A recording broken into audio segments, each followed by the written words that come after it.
Is as on the order paper, and I call Saqib Bhatti.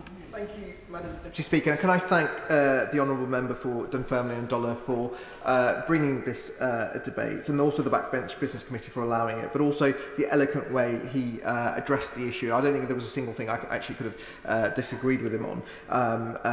And so, at the risk of repeating some of what he said, I will try and just cast my way through why I'm standing here today. And I have to be very honest, I was of the opinion, because I'd seen the stories of Michael J. Fox and Muhammad Ali and Parkinsons, that actually there'd been huge amounts of progress made in terms of dealing with this disease. And it was only recently where I was invited to meet the Parkinsons Cafe in Balsall Common in my constituency of Meriden and Solihull East, where I had this, and we will all go through this as members in this House, where these moments of clarity, I suppose, or understanding actually that there is a huge gap, and you know, there were about 30 people, carers and people who were suffering from Parkinson's, who very eloquently spoke about their conditions, very bravely.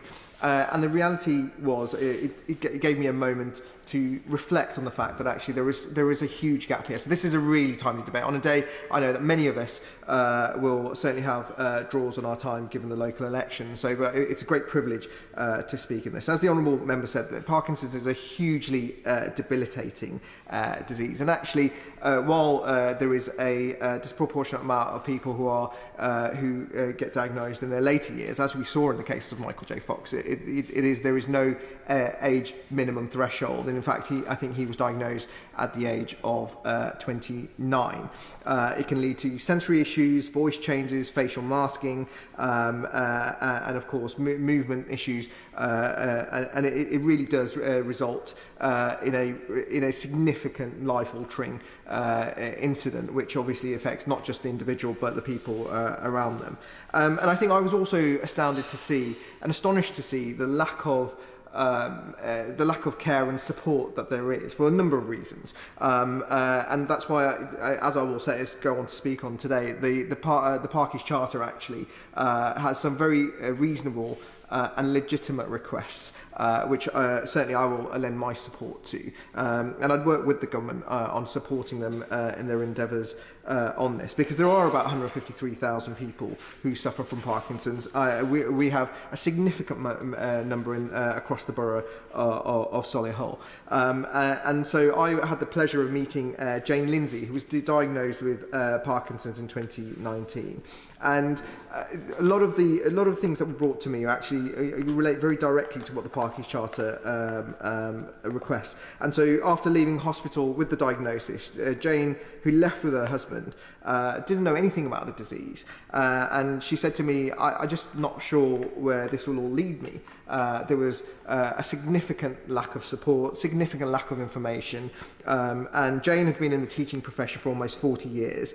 She spent 17 years as a head teacher. And she decided that she was going to do something about it. So with the help of local GP Sally Frank, she set up the Balsall Common Parkinsons Cafe in 2022. And the date won't be lost on people in the height of COVID at that point.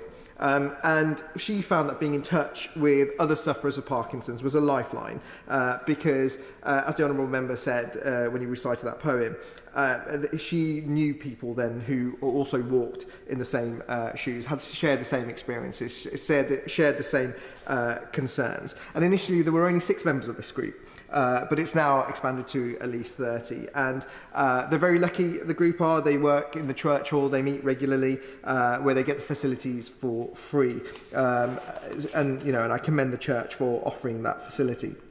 Jane, her husband, the family, the GP, Sally, who I mentioned, and along with friends and family, have done immense amounts of work in terms of raising awareness and funds. They've done charity walks, they've done golf days, sponsored half marathons, afternoon teas, balls, comedy nights, quizzes and croquet games, and they've raised over £230,000. All really valuable money that's been raised. And yet, when I was at the Balsall Common meeting, only 4 out of the 30 had the support of a Parkinson's nurse, which just goes to show the sheer need for for the specialist care that is required. And the chair of Solihull branch, Martin Sewell, of Parkinsons UK, said to me, this is a great opportunity for us to reach more people who are affected by the condition in the Solihull area with more information, with more support, and it was specifically gave thanks to the people of Solihull village who were able to hold this in such a marvellous location at the heart of the community.